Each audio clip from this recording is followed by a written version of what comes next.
പത്തനംതിട്ടയിലെ കോഴഞ്ചേരിയിൽ 72 വയസ്സുകാരുടെ മാല കവർന്ന കേസിൽ പ്രധാന പ്രതി പിടിയിലായി. റാന്നി സ്വദേശി ബിനു തോമസാണ് പോലീസിന്റെ പിടിയിലായത്. കഴിഞ്ഞ രാത്രി 2 മണിക്ക് പത്തനംതിട്ടയിലെ ലോഡ്ജിൽ നിന്നാണ് ഇയാളെ പിടികൂടിയത്. ആ ദൃശ്യങ്ങളിലേക്ക്.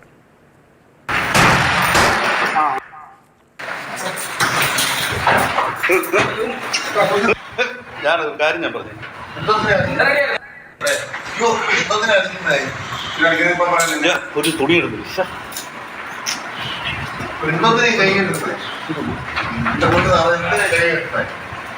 ചെയ്തോ കൈയും കെട്ടി കൊണ്ടുപോവാ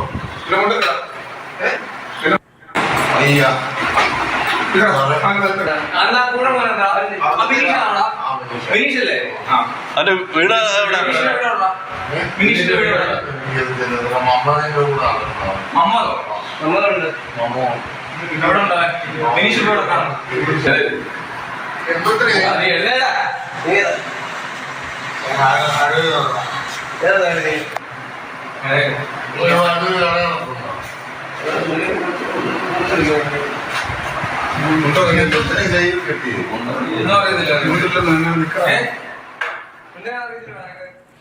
പത്തനംതിട്ട കോഴഞ്ചേരിയിൽ 72കാരുടെ മാല കവർന്ന കേസിലെ പ്രധാന പ്രതിയാണ് ഇപ്പോൾ പിടിയിലായിരിക്കുന്നത്. റാന്നി സ്വദേശി ബിനു തോമസിനെ പോലീസ് കീഴടക്കുന്നതിന്റെ ദൃശ്യങ്ങളാണ്. രാത്രി 2 മണിക്കായിരുന്നു പോലീസ് ഇയാളെ ലോഡ്ജിൽ നിന്ന് പിടികൂടിയത്. CK അഭിലാൽ വിവരങ്ങളുമായുണ്ട്. അഭിലാൽ, ഈ മോഷണം എപ്പോഴായിരുന്നു? ഇയാൾക്കൊപ്പം എത്ര പേരുണ്ട്? ഇയാൾ നിരവധി മോഷണ കേസുകളിലെ പ്രതിയാണ്. ഞായറാഴ്ച രാവിലെ 7:30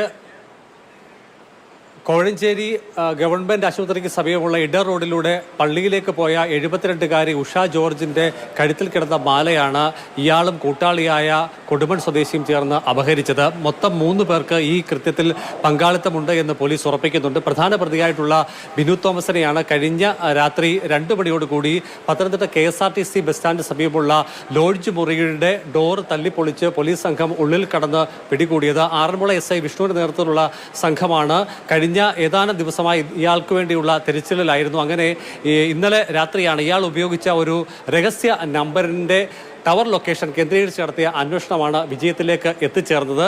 ഈ മോഷണം നടന്ന ശേഷം അപഹരിച്ച 3 പവൻ സ്വർണ്ണമാല ഇയാൾ ഒരു സുഹൃത്ത് മുഖേന വിൽപ്പന നടത്തി. അതിൻ്റെ പണം ഉപയോഗിച്ചുകൊണ്ട് ചിലയിടങ്ങളിൽ വിനോദയാത്ര പോയ ശേഷം ഇന്നലെ രാത്രിയാണ് പത്തനംതിട്ടയിലേക്ക് തിരിച്ച് എത്തിയത് എന്നുള്ളതാണ് നമുക്ക് ലഭ്യമാകുന്ന വിവരം. ഇയാളുടെ കേസ് ഹിസ്റ്ററി പരിശോധിച്ചാൽ നിലവിൽ 16 കേസുകളിലെ പ്രതിയാണ്.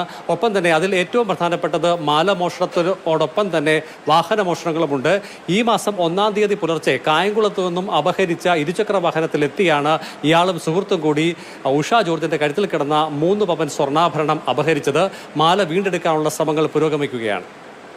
ആ ദൃശ്യങ്ങൾ ഒരിക്കൽ കൂടി കാണാം. പോലീസ് പുലർച്ചെ നടത്തിയ ഓപ്പറേഷനിലാണ് ഇയാളെ പിടികൂടിയത്. ആറന്മുള SIയുടെ നേതൃത്വത്തിലുള്ള സംഘമാണ് കഴിഞ്ഞ രാത്രി 2 മണിക്ക് പത്തനംതിട്ടയിലെ ലോഡ്ജിൽ ബസ് സ്റ്റാൻഡ് സമയത്ത് ലോഡ്ജിൽ നിന്നാണ് ഇയാളെ പിടികൂടിയത്.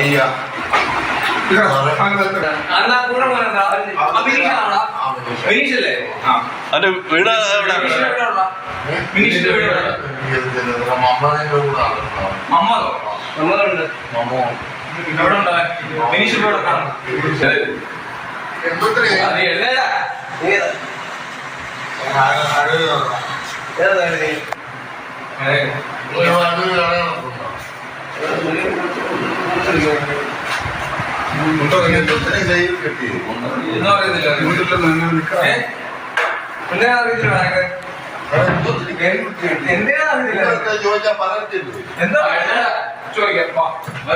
അഭിലാലാണ് വിവരങ്ങൾ നൽകിക്കൊണ്ടിരിക്കുന്നത്. അഭിലാൽ, ഇയാൾക്കെതിരെയുള്ളതെല്ലാം സമാനമായ കേസുകളാണോ? ഇതൊരു സ്ഥിരം സംഘമാണോ?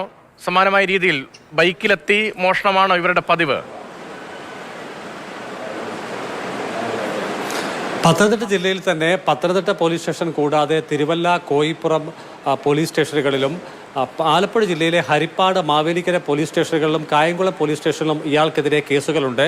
നിലവിൽ 16 കേസുകളിൽ ഇയാൾ അറസ്റ്റിലായി ജാമ്യത്തിലാണുള്ളത്. അതേസമയം തന്നെ ഈ മാസം 1-ാം തീയതി കായംകുളത്തു നിന്നും റെയിൽവേയിലെ ഗേറ്റ് കീപ്പറുടെ ഇരുചക്ര വാഹനം മോഷ്ടിച്ച കേസിലും അതോടൊപ്പം തന്നെ ഈ കഴിഞ്ഞ ഞായറാഴ്ച 72കാരുടെ കഴുത്തിൽ കിടന്ന മാല അപഹരിച്ച ഈ 2 കേസുകളിലാണ് ഇയാളുടെ അറസ്റ്റ് പ്രതീക്ഷിച്ചിരുന്നത്. അങ്ങനെ ആറന്മുള പോലീസ് നടത്തിയ ഒരു നിർണായക നീക്കത്തിലാണ് ഇയാളെ പിടികൂടിയത്. ഒപ്പം ഇരുചക്ര വാഹനത്തിൽ സഞ്ചരിച്ചിരുന്ന കൊടുമൺ സ്വദേശി ബിനീഷ് എന്ന ആളെയും മാല വിൽക്കാൻ സഹായിച്ച മറ്റൊരാളെയും കണ്ടെത്തേണ്ടതുണ്ട്. അയാളുടെ വിശദാംശങ്ങൾ നിലവിൽ പോലീസ് പുറത്തുവിട്ടിട്ടില്ല. അത്തരത്തിൽ ഏതെങ്കിലും വാർത്തകൾ പുറത്തു വരുന്നത് ഒരുപക്ഷെ അറസ്റ്റ് അടക്കമുള്ള തുടർ നീക്കങ്ങളെ എതിരായി ബാധിക്കാനുള്ള സാധ്യത മുൻനിർത്തിയാണ് അത്തരത്തിലുള്ള വിവരങ്ങളിലേക്ക് പോലീസ് കടക്കാത്തത് എന്നുള്ളതാണ് നമുക്ക് ലഭ്യമാകുന്ന വിവരം. ഇയാളുടെ അറസ്റ്റ് നിലവിൽ രേഖപ്പെടുത്തിയിട്ടില്ല, വിശദമായി ചോദ്യം ചെയ്തു വരികയാണ്. ഒരുപക്ഷെ നാളെയോടുകൂടി അറസ്റ്റ് രേഖപ്പെടുത്തിയ ശേഷമായിരിക്കും ബിനു തോമസിനെ കോടതിയിൽ ഹാജരാക്കുക. 16 കേസുകളിൽ എല്ലാം തന്നെ മോഷണമാണ്. അതിൽ നല്ലൊരു ശതമാനം മാല അടക്കം സ്വർണ്ണാഭരണങ്ങൾ മോഷ്ടിച്ച കേസാണ്. പത്തനംതിട്ട കോഴഞ്ചേരിയിൽ 72 വയസ്സുകാരുടെ മാല കവർന്ന കേസിലാണ് ഇയാൾ പിടിയിലായത്. പക്ഷേ ഇയാൾക്കെതിരെ നിരവധി കേസുകളുണ്ട്. പോലീസ് വിശദമായി ചോദ്യം ചെയ്യുകയാണ്. കൂടുതൽ കേസുകൾ ഇയാൾ പ്രതിചേർക്കപ്പെടാൻ അല്ലെങ്കിൽ അറസ്റ്റ് ഉണ്ടാകാനുള്ള സാധ്യതയാണ്. രാത്രി 2 മണിക്ക് പത്തനംതിട്ടയിലെ ബസ് സ്റ്റാൻഡ് സമയത്ത് ലോഡ്ജിൽ നിന്നാണ് വാതിൽ ബലമായി തുറന്ന് ഇയാളെ പോലീസ് സംഘം പിടികൂടിയത്. ആ ദൃശ്യങ്ങളാണ് കാണുന്നത്. വിവരങ്ങളാണ് CK അബ്ലാൽ നൽകിയത്. ഒരു തുണി എടുത്തു.